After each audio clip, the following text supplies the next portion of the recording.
നമസ്കാരം. എല്ലാവർക്കും ഒരു പുതിയ വീഡിയോയിലേക്ക് സ്വാഗതം. കഴിഞ്ഞ വീഡിയോയിൽ നമ്മൾ പ്രോബബിലിറ്റിയുടെ ആദ്യത്തെ തുടക്കം ഇൻട്രൊഡക്ഷനൊക്കെ പറഞ്ഞിരുന്നു അല്ലേ. അപ്പോൾ ഇനി നമുക്ക് പ്രോബ്ലംസ് ചെയ്തു തുടങ്ങാം. ആദ്യത്തെ ഒരു ക്വസ്റ്റ്യൻ ഞാനിവിടെ ബോർഡിൽ എഴുതിയിട്ടുണ്ട്, നോക്കുക. A box contains 6 black and 4 white balls. If a ball taken from it random, what is the probability of it being black? What is the probability of it being white? അല്ലേ, എന്താ പറഞ്ഞിരിക്കുന്നത്? A box contains 6 black and 4 white balls. ഒരു ബോക്സിനകത്ത് 6 കറുത്ത ബോളും 4 വെളുത്ത ബോളും ഉണ്ട്. 6 black and 4 white. If A ball taken from it random ആയിട്ട്, അല്ലെങ്കിൽ നമ്മൾ നോക്കാതെ കണ്ണടച്ച് അതിൽ നിന്ന് ഒരു ബോൾ എടുത്താൽ, അവിടെ വരെയാണ് കണ്ടീഷൻ അല്ലേ. ഇനി എന്താണ് question? What is the probability of it being black? അത് ബ്ലാക്ക് ആവാനുള്ള സാധ്യത എന്ത്? What is the probability of it being white ആവാനുള്ള സാധ്യത എന്ത്? അതേപോലെ മലയാളത്തിൽ ഒരു പെട്ടിയിൽ 6 കറുത്ത പന്തും 4 വെളുത്ത പന്തും ഉണ്ട്. ഇതിൽ നിന്ന് ഒരു പന്ത് എടുത്താൽ അത് കറുത്തതാകാനുള്ള സാധ്യത എന്ത്? വെളുത്തതാകാനുള്ള സാധ്യത എന്ത്? അപ്പം നമ്മൾ കഴിഞ്ഞ ദിവസം പറഞ്ഞു, ആദ്യമേ നമ്മൾ എത്ര ബോൾ ഉണ്ടെന്ന് നമുക്കൊന്ന് റഫായിട്ട് എഴുതാം. ഒരു ബോക്സിനകത്ത് ഇതൊരു ബോക്സായിട്ട് സങ്കല്പിക്കുക. അതിനകത്ത് എന്താണ്? 6 ബ്ലാക്ക് ബോൾസ് ഉണ്ട് അല്ലേ. 6 ബ്ലാക്ക് ഉണ്ട്, 4 വൈറ്റും ഉണ്ട്, 4 വെള്ള ബോളും ഉണ്ട്.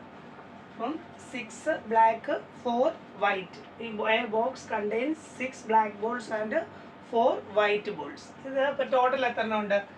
ടോട്ടൽ 10 ബോൾസ് ഉണ്ട് അല്ലേ. 6 4 10 ബോൾ ഉണ്ട്.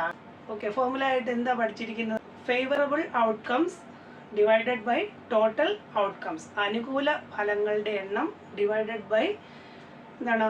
ആകെ ഫലങ്ങളുടെ എണ്ണം. അപ്പോൾ ഇവിടെ അനുകൂല ഫലങ്ങൾ എന്ന് പറയുമ്പോൾ ആദ്യത്തെ ക്വസ്റ്റ്യൻ എന്താണ്? What is the probability of being black? Black ആവാനുള്ള സാധ്യത. ബ്ലാക്ക് ആകെ എത്ര എണ്ണം ഉണ്ട്? 6 എണ്ണം ഉണ്ട്. അതാണ് ഫേവറബിൾ ഔട്ട്കംസ് അല്ലേ. ടോട്ടൽ ഔട്ട്കംസോ 10. അപ്പോൾ നമുക്ക് എഴുതാം പ്രോബബിലിറ്റി ഓഫ് ബ്ലാക്ക് ബോൾ ആവാനുള്ള സാധ്യത, അതിൻ്റെ ഫേവറബിൾ ഔട്ട്കം ആകെ 6 എണ്ണം ഉണ്ട്. 6 ബോള് ബ്ലാക്ക് ഉണ്ട്, ഡിവൈഡഡ് ബൈ ടോട്ടൽ 10. അതിനെ വേണമെങ്കിൽ ചെറുതാക്കി എഴുതാം. ഇങ്ങനെ എഴുതാം, 2 കൊണ്ട് ഹരിക്കാം, 3/5 എന്ന് എഴുതാം അല്ലേ. ഇനിയും പ്രോബബിലിറ്റി ഓഫ് വൈറ്റ് ആവാനുള്ള ചാൻസ്. വൈറ്റ് ആകെ എത്ര എണ്ണം ഉണ്ട്?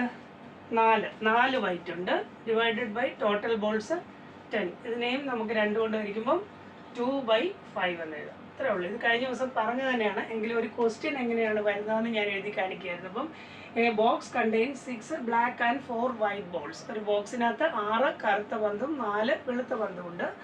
If A ball taken from it random, അതിനകത്തുനിന്ന് ഒരു ബോൾ റാൻഡം ആയിട്ട് എടുത്താൽ, കണ്ണു അടച്ച് അല്ലെങ്കിൽ കാണാതെ ഒരു ബോൾ എടുത്തു കഴിഞ്ഞാൽ, ഒന്നാമത്തെ question number A, what is the probability of it being black? ഇത് ബ്ലാക്ക് ആവാനുള്ള സാധ്യതയുണ്ട്. What is the probability of it being white? ഇത് വൈറ്റ് ആവാനുള്ള സാധ്യതയുണ്ട്. അപ്പോൾ ആദ്യത്തെ ക്വസ്റ്റ്യൻ ബ്ലാക്കിൻ്റെ ആയിരുന്നു. ബ്ലാക്ക് ടോട്ടൽ 6 ബ്ലാക്ക് ബോൾ ഉണ്ട്, അത് മേളിൽ എഴുതും അല്ലേ. 6 ഡിവൈഡഡ് ബൈ 6 4 10 ബോൾ ഉണ്ട് ആകെ. 10 6/10, അതിന് ഷോർട്ട് ആക്കുമ്പോൾ 3/5. അതുപോലെ തന്നെ വൈറ്റ് ആകെ 4 എണ്ണം ഉണ്ട്, ഡിവൈഡഡ് ബൈ 10 2/5. ഇനി ഇതിനകത്ത് ഓർത്തിരിക്കേണ്ട വേറൊരു കാര്യം പറയാം. അപ്പോൾ നമ്മൾ ബ്ലാക്ക് ആവാനുള്ള സാധ്യത എന്ത് എന്ന് പറഞ്ഞു അല്ലേ. അപ്പം ചിലപ്പോൾ പരീക്ഷയ്ക്ക് ബ്ലാക്ക് ആകാതിരിക്കാനുള്ള സാധ്യത എന്നൊരു ക്വസ്റ്റ്യൻ വരാം.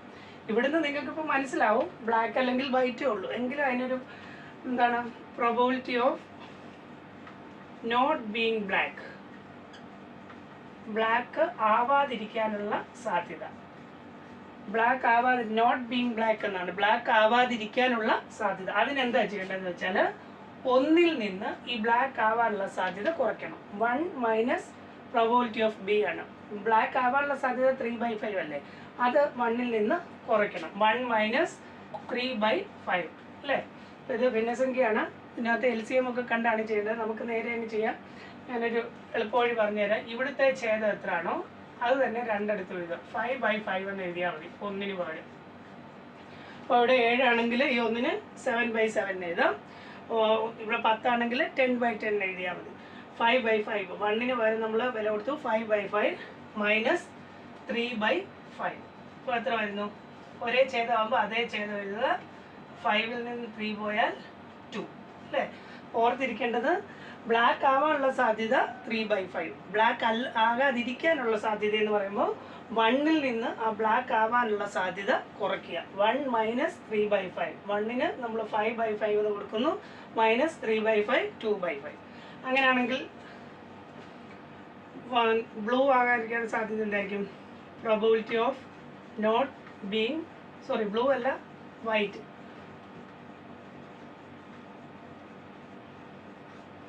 Probability of not being white എങ്ങനെയാണ് ചെയ്യുന്നത്? പ്രോബബിലിറ്റി ഓഫ് വൈറ്റ് എത്രയാണ്? 2/5 ആണ്. അപ്പം നോട്ട് ബീങ് വൈറ്റ് എന്ന് വൈറ്റ് അല്ലാതിരിക്കണമെങ്കിൽ അത് 1-ൽ നിന്ന് കുറയ്ക്കണം. 1 - 2/5. അപ്പം 1-ന് നമ്മൾ എന്ത് വില കൊടുക്കും? 5 അല്ലേ ഇവിടെ ഛേദം. അപ്പം 5/5. 5/5 എന്ന് എഴുതുക, -2/5. ആൻസർ 5-ൽ നിന്ന് 2 പോയാൽ 3 / ഛേദം അത് തന്നെ 3/5. ഇത്രേ ഉള്ളൂ. അപ്പോൾ ഇത് വളരെ എളുപ്പമാണ്. ഇത് പരീക്ഷയ്ക്ക് 1 മാർക്കിനോ 2 മാർക്കിനോ ചോദിക്കാവുന്ന ഒരു ചോദ്യമാണ്. ഓക്കെ, നമുക്ക് വേറൊരു ക്വസ്റ്റ്യൻ നോക്കാം. There are 3 red balls and 7 green balls in a bag. ഒരു ബാഗിൽ 3 റെഡ് ബോളും 7 ഗ്രീൻ ബോൾസും ഉണ്ട്. അടുത്തത് 8 red and 7 green in another bag. വേറൊരു ബാഗിൽ 8 റെഡ് ബോളും 7 ഗ്രീൻ ബോൾസും ഉണ്ട് അല്ലേ? അപ്പം 2 ബാഗുണ്ട്. ആദ്യത്തേതിനകത്ത് 3 റെഡ് 7 ഗ്രീൻ, രണ്ടാമത്തേതിനകത്ത് 8 റെഡ് ആൻഡ് 7 ഗ്രീൻ. മലയാളത്തിൽ എഴുതിയാൽ ഒരു സഞ്ചിയിൽ 3 ചുവന്ന പന്തും 7 പച്ചപ്പന്തുമുണ്ട്. മറ്റൊരു സഞ്ചിയിൽ 8 ചുവന്ന പന്തും 7 പച്ചപ്പന്തുമുണ്ട്. ക്വസ്റ്റ്യൻ ഓരോന്നോരോന്നാണ്, 3 ക്വസ്റ്റ്യൻ ആയിട്ടാണ്. What is the probability of getting A red ball from the first bag? ആദ്യത്തെ ബാഗിൽ നിന്നും ഒരു റെഡ് ബോൾ കിട്ടാനുള്ള പ്രോബബിലിറ്റി എന്ത്? മലയാളത്തിലാണെങ്കിൽ ആദ്യത്തെ സഞ്ചിയിൽ നിന്ന് ഒരു പന്തെടുത്താൽ അത് ചുവപ്പാകാനുള്ള സാധ്യത എന്ത്? അതേപോലെ തന്നെ what is the probability of getting A red ball from the second bag? രണ്ടാമത്തെ ബാഗിൽ നിന്നും എടുക്കുന്ന ബോൾ റെഡ് ആവാനുള്ള സാധ്യത എന്ത്? രണ്ടാമത്തെ സഞ്ചിയിൽ നിന്ന് എടുക്കുന്ന സാധ്യത എന്ത്? പിന്നെ മൂന്നാമത്തെ ക്വസ്റ്റ്യൻ ശ്രദ്ധിക്കുക. If all balls and put in single bag, എല്ലാ ബോളും കൂടെ നമ്മൾ ഒറ്റ ബാഗിനകത്ത് ആക്കുകയാണ്. നേരത്തെ 2 ബാഗിലല്ലായിരുന്നു, ഇനി ഒറ്റ ബാഗിലേക്ക് ആക്കുകയാണ് ഇതെല്ലാം കൂടെ. Then what is the probability of getting A red ball from it? അതിൽ നിന്ന് ഒരു റെഡ് ബോൾ കിട്ടാനുള്ള സാധ്യത എന്ത്? 3 ക്വസ്റ്റ്യൻ ആണുള്ളത്. അപ്പോൾ ആദ്യത്തെ ബാഗിൽ നിന്നും റെഡ് കിട്ടാനുള്ള സാധ്യത എന്ത്? രണ്ടാമത്തെ ബാഗിൽ നിന്നും റെഡ് കിട്ടാനുള്ള സാധ്യത എന്ത്? ഇനി ഇതെല്ലാം കൂടെ മിക്സ് ചെയ്ത് ഒറ്റ ബാഗിലാക്കി അവിടെ നിന്ന് റെഡ് കിട്ടാനുള്ള സാധ്യത എന്ത്? ഇതാണ് ക്വസ്റ്റ്യൻ. ഓക്കെ, ക്വസ്റ്റ്യൻ ഞാൻ ബോർഡിൽ നിന്ന് അങ്ങ് വായിച്ചിട്ടുണ്ട്. എന്നാലും നമുക്ക് ക്വസ്റ്റ്യൻ ഒന്നുകൂടെ പറയാം. ഒരു സഞ്ചിയിൽ 3 ചുവന്ന പന്തും 7 പച്ച പന്തും ഉണ്ട്. അപ്പോൾ ആദ്യത്തെ ഒരു സഞ്ചി അല്ലെങ്കിൽ ഒരു ബോക്സ് നമുക്ക് നോക്കാം. ഇതിനകത്ത് എന്തൊക്കെയുണ്ട്? ഒരു ബോക്സിനകത്ത് 3 ചുവന്ന പന്തും 7 പച്ച പന്തും ഉണ്ട്. 3 റെഡ് 7 ഗ്രീൻ. ഇതാണ് ബോക്സ് നമ്പർ 1 ആണ് അല്ലേ?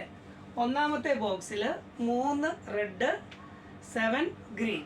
ഇനി അടുത്തതോ മറ്റൊരു സഞ്ചിയിൽ 8 ചുവന്ന പന്തും 7 പച്ചപ്പന്തും ഉണ്ട്. രണ്ടാമത്തെ ബോക്സിൽ 8 റെഡ് 7 ഗ്രീൻ. ഇതാണ് സെക്കൻഡ് ബോക്സ് അല്ലേ? അപ്പം ഒരു സഞ്ചിയിൽ 3 ചുവന്ന പന്ത് 7 പച്ചപ്പന്ത്. രണ്ടാമത്തെ സഞ്ചിയിൽ 8 ചുവന്ന പന്ത് 7 പച്ചപ്പന്ത്.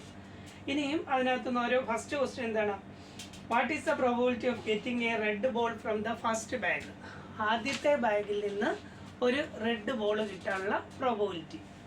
അപ്പം ഇവിടെ ആകെ എത്ര എണ്ണം ഉണ്ട്? 7 3 10 എണ്ണം ഉണ്ട് അല്ലേ? റെഡ് എത്ര എണ്ണം ഉണ്ട്? 3 എണ്ണമാണുള്ളത്. അപ്പോൾ നമുക്ക് ആദ്യത്തെ സഞ്ചിയിൽ എങ്ങനെ എഴുതാം? Probability of getting red equal to ആകെ എത്ര റെഡാണ്? 3 റെഡ്, ടോട്ടൽ 10. ഇത്രേ ഉള്ളൂ അല്ലേ? ആദ്യത്തെ സഞ്ചിയിൽ നിന്നും റെഡ് കിട്ടാനുള്ള പ്രോബബിലിറ്റി 3/10. ചോദിച്ചിട്ടില്ല എങ്കിലും അടുത്ത ഗ്രീൻ കിട്ടാനുള്ളതാണെങ്കിലോ 7 ആണ് ഗ്രീൻ ഉള്ളത്. 7/10 എന്ന് വരും. ഇനി അടുത്ത ക്വസ്റ്റ്യൻ എന്തായിരുന്നു? What is the probability of getting A red ball from the second bag?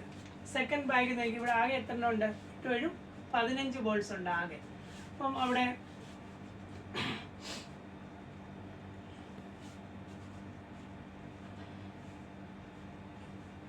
നമ്മളിങ്ങനെ കൊടുക്കുകയാണ്. R1 എന്ന് ഞാൻ കൊടുത്തു. ഫസ്റ്റ് ബാഗിന് R1 എന്ന് കൊടുത്തു. ആദ്യത്തെ ബാഗിൽ നിന്നും റെഡ് കിട്ടാനുള്ള ചാൻസ് പ്രോബിലിറ്റി ഓഫ് R1. പിന്നെ അപ്പോൾ സെക്കൻഡ് ബാഗിലായതുകൊണ്ട് റെഡ് തന്നെയല്ലേ, അപ്പോൾ അല്ലെങ്കിൽ P ഓഫ് R എന്ന് തന്നെ വരും. അതുകൊണ്ട് നമുക്ക് R2 എന്ന് കൊടുക്കാം. സെക്കൻഡ് ബാഗിൽ നിന്നും റെഡ് കിട്ടാനുള്ള പ്രോബിലിറ്റി എത്ര റെഡ് ഉണ്ട്? 8 എണ്ണം ഉണ്ട്. അതിൽ നിന്നും ആകെ ബോൾ 15 അല്ലേ, 8/15 ഇത്രേ ഉള്ളൂ. ഇനി അതിനകത്തുനിന്നാണെങ്കിലും ഗ്രീൻ കിട്ടാനുള്ള ചാൻസ് എന്നാണെങ്കിൽ 7/15 വരും. ഇനി അടുത്തതാണ് കുറച്ച് ശ്രദ്ധിക്കേണ്ടത്. Third, if all the balls R put in A single bag, എല്ലാ ബോളും കൂടെ ഒരു ബാഗിനകത്ത് ഇട്ട് കഴിഞ്ഞാൽ what is the probability of getting A red ball? അപ്പം നമുക്ക് തേർഡ് ബാഗ് വേണം, അതിനകത്ത് എല്ലാം കൂടെ ഒന്നിച്ചിടാൻ പോവാം. അപ്പം ഇവിടെ 3 റെഡ് ഉണ്ട്, ഇവിടെ 8 റെഡ് ഉണ്ട്. ഇത് രണ്ടും കൂടെ ആകുമ്പോൾ ആകെ എത്ര എണ്ണം വരും? 11 റെഡ് വരും അല്ലേ. പിന്നെ 7 ഗ്രീന് 7 ഗ്രീന് 14 ഗ്രീൻ വരും ടോട്ടൽ. മനസ്സിലായോ? അതായത് ഇത് എല്ലാം കൂടെ മിക്സ് ആക്കുക. അപ്പോൾ ടോട്ടൽ എത്ര വരും? ഇവിടെ 3 റെഡ് ഉണ്ട്, ഇവിടെ 8 റെഡ് ഉണ്ട്. 8 3 11 റെഡായി ടോട്ടൽ. പിന്നെ ഇവിടെ 7 ഗ്രീൻ ഉണ്ട്, ഇവിടെ 7 ഗ്രീൻ ഉണ്ട്. മൊത്തം 14 ഗ്രീനായി. അങ്ങനെയെങ്കിൽ 3 എല്ലാം കൂടെ ഇട്ട് കഴിയുമ്പോൾ ആകെ എത്ര ബോളുണ്ട്? 14 11 25 ബോളുണ്ട് ടോട്ടൽ. ഇനി അവിടുത്തെ ക്വസ്റ്റ്യൻ എന്താണ്? If the balls R put in A single bag what is the probability of getting A red ball? ഇവിടെ നിന്ന് റെഡ് കിട്ടാനുള്ള സാധ്യത തേർഡ് ബാഗാണ്. അപ്പം പ്രോബിലിറ്റി ഓഫ് R3 എന്ന് എഴുതിക്കൂ. R3 = റെഡ് ആകെ 11 എണ്ണം ഉണ്ട്. 11 ടോട്ടൽ 25. ഇത്രേ ഉള്ളൂ. മനസ്സിലായോ? ഇനി ഇതിനകത്തുനിന്നൊക്കെ ഞാൻ നേരത്തെ പറഞ്ഞായിരുന്നു ഇവിടെ റെഡ് കിട്ടാനുള്ള സാധ്യതയാണ് അല്ലേ. പിന്നെ റെഡ് കിട്ടാതിരിക്കാനുള്ള സാധ്യത എന്ന് ചോദിച്ചാൽ എങ്ങനെ എഴുതാം? ഗ്രീൻ കിട്ടുന്ന സാധ്യത തന്നെയാണ്. അല്ലെങ്കിൽ